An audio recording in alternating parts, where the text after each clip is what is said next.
Welcome to All For You Stories, where we want you to think different so you act different. Let's go. Someone with No One, Chapter 7. For this? I walked out when a lady with hair so short I thought she was a man walked towards me smiling like we were old friends. I didn't want to go through the motions of a conversation, so I knelt down to tie my shoe. I fiddled with my string, but it didn't work because her hush puppies parked in front of my Nikes. I didn't want to be too rude, so I acknowledged her with a smile. "Did you enjoy the service today?" she asked. "Yes," I lied. "I did too." She expected me to fill in the silence, but I didn't have anything to say. An uncomfortable silence stood with us, and she realized if she didn't say anything, we would stand there like a couple of mimes. "This is your first time visiting with us, isn't it?" I started to ask her how she knew, but I feared I might say something about there only being a handful of black people in there. I didn't want the conversation to go there, so I just mumbled, "Yes." "We have a special gift for visitors. It has a recording of some old messages from Pastor Derek, some music, and a coupon for a free muffin." Why would I want to hear something again that didn't make any sense? I thought it, but I didn't say it. I figured all of the messages were just as stupid as this one, so offering me another one made me regret not walking off in the first place. However, she did mention something worth sticking around for, the coupon. I smiled and we walked back into the church while a herd of people filed out. We went to a table in the back corner of the church where people gathered to talk, laugh, and hug. She introduced me to a man bigger than the average person.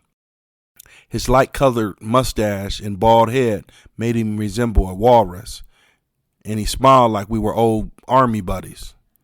He opened his arms wide and swallowed me, squeezing me so tight I thought my ribs might collapse. "It's so good to see you. Church would not have been the same without you." He bellowed with such energy and joy I wanted to believe him. He handed me the bag with the coupon when somebody tapped me on the shoulder.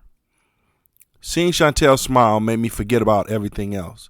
She hugged me, and despite the walrus crushing my midsection, it felt so good I didn't want to let go. "What are you doing here?" she asked.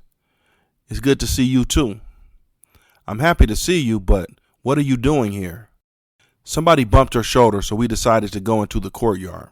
We went near a pool of water with a small waterfall and sat down at a nearby table. "So let me start over. It's nice to see you, Langston. Now what are you doing here?" she remarked, smiling. "I came to see what's taking my girlfriend away." "Nothing is taking me away. You just making it seem that way." "I'm taking it the way that it is. You told me you didn't want to be with me because you would rather be here, so I wanted to see what it was all about." "You must want to hear me say that," she said. "Why would I want to hear you dump me?" "I don't know, but I told you I needed to take a break while I figure some stuff out. Not I didn't want to be with you anymore." "Whatever. All I know is you would rather be around here with all these people than me." "Now you're just talking stupid." We both smiled and it got quiet. Fewer people walked through the courtyard, and I knew she would have to leave soon. I didn't say anything to make her reconsider this church thing and knew my time would be running out. "The man in the ugly shirt is supposed to be the pastor?" She laughed. "What kind of pastors come to church dressed like a skittle? And what is this about God walking through a ghetto to buy a beat-up doll? You don't know what you're talking about. This place is a waste of time. It's crazy that you want to give up our relationship for this."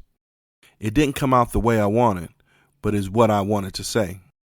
I wondered if I got through to her, but I couldn't tell. She let out a sigh and saw who I assumed to be her mother. "I gotta go, Langston. I'll talk to you later." "You just gonna leave? My mama's right there. What am I supposed to do?" "Leave then. I'll talk to you when I talk to you." She got up to leave, but stopped before passing me by. "I'm glad you came, even though I don't understand why you did. This whole thing just don't make no sense to me. I know you were making a mistake, and there's a lot you don't understand," I started before she interrupted me. "Instead of thinking about what mistakes I'm making, you might want to figure out what's really going on, because you obviously don't have a clue." A part of me felt satisfied I planted the seed of doubt, but the further she got, the more I wondered if I did more harm than good.